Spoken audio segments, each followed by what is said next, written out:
تاریخ انسانی کے حقائق ہمیں یہ بتاتے ہیں کہ زرعی انقلاب کے ساتھ ہی ہم انسانوں کی زندگی میں مذہبی انقلاب بھی برپا ہو گیا تھا۔ 25 لاکھ سال تک انسان نے نباتات اور جانوروں کا شکار کر کے پیٹ پالا تھا۔ خوراک کے یہ ذرائع انسانی دخل اندازی اور وسیلے کے بغیر ہی قدرتی ماحول میں پیدا ہو جاتے تھے، جس کی وجہ سے انسان کو وافر خوراک مل جایا کرتی تھی۔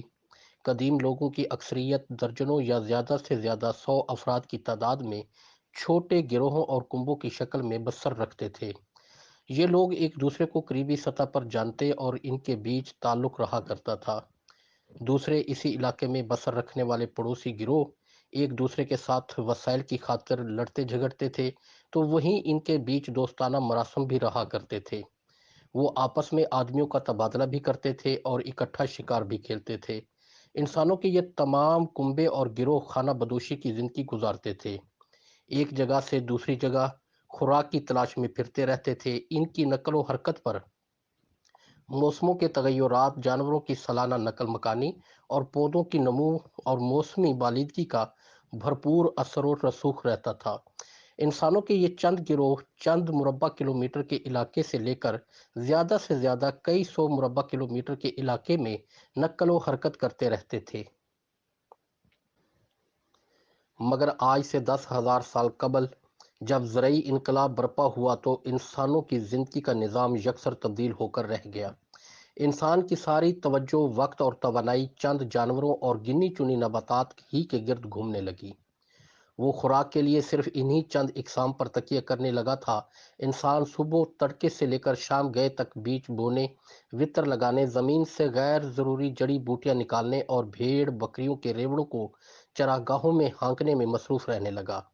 یہ انسانی طرز زندگی میں غیر معمولی تبدیلی تھی اور یہ کوئی آسان کام نہیں تھا۔ گندم کے تقاضے بہت ہی زیادہ اور کافی سارے تھے۔ گندم کو کنکریاں اور چٹانی پتھر ہرگز پسند نہیں تھے، چنانچہ انسانوں نے میدانوں سے پتھر اور چٹانیں صاف کرنا شروع کر دیں۔ گندم کو کسی دوسری گھاس اور نباتات کے ساتھ جگہ، پانی اور زمین سے ملنے والی غذائیں بانٹنے سے سخت نفرت تھی، چنانچہ مردوں اور عورتوں نے مل جل کر صبح سے شام تک اپنی زندگی کا ہر تپتا ہوا دن غیر ضروری جڑی بوٹیاں کھودنے میں جھونک دیا۔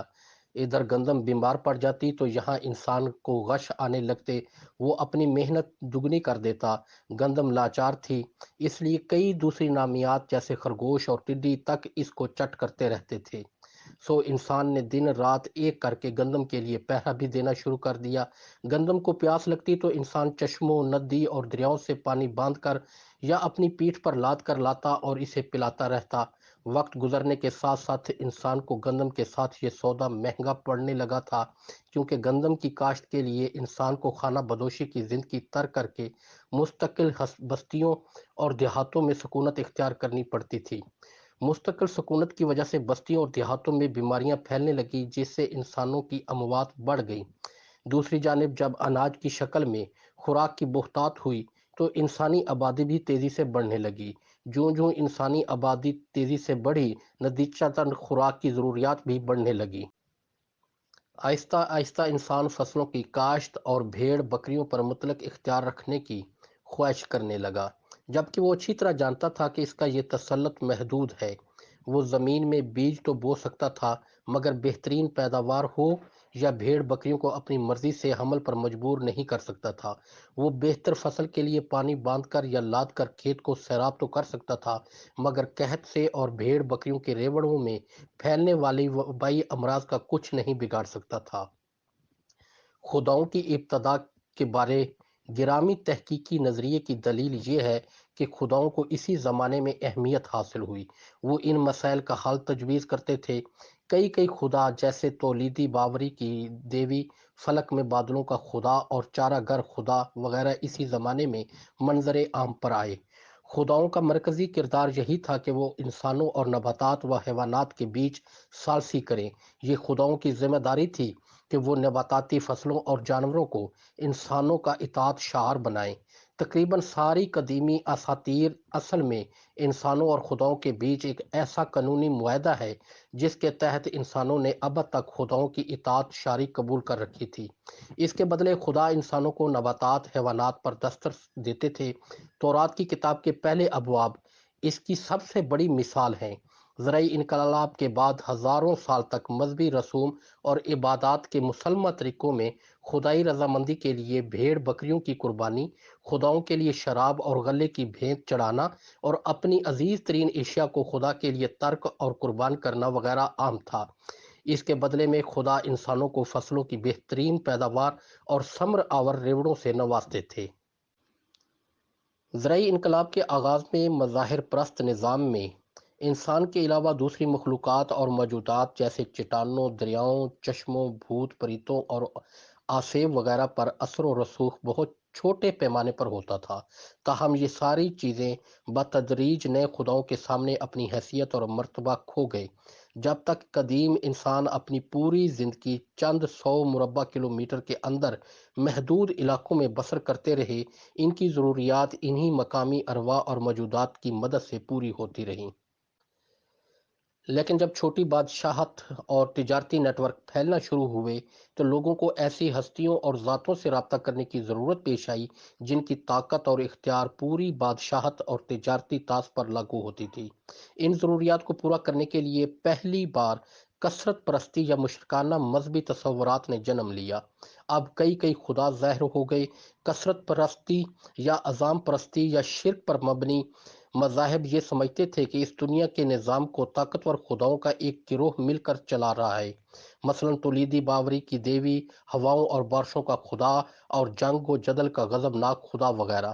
انسان ان خداؤں کے حضور اپنی درخواستیں، قربانیوں، بھینت اور اطاعت گزاری دے سکتے تھے۔ اگر خداؤں کو مناسب مقدار میں تواتر کے ساتھ قربانی اور اطاعت ملتی رہتی تو وہ باران رحمت بنا کر برساتے، فتح عطا ہوتی اور صحت بحال رہتی۔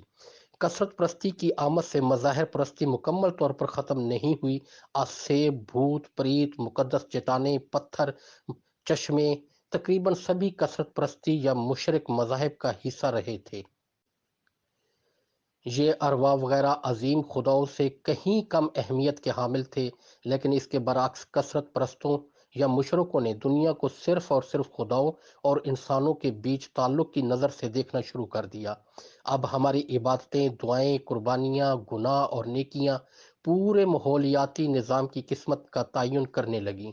اب یوں ہونے لگا کہ جب ہولناک سیلاب کے نتیجے میں کروڑوں چیونٹیاں، لاکھوں ٹڈے، ہزاروں ہرن، 12 سنگے ہاتھی اور زرافے برباد ہو جاتے تو اس کی وجہ صرف یہ ہوتی تھی کہ چند بے وقوف اور احمق آدمیوں نے خداؤں کو ناراض کر دیا تھا۔ مشرکانہ یا کثرت پرستی پر مبنی ان مذاہب نے نہ صرف خداؤں کو مالی مقام اور بلند مراتب بنا دیا بلکہ انسانوں کو بھی سر بلند اور ممتاز مخلوق کا تاج پہنا دیا۔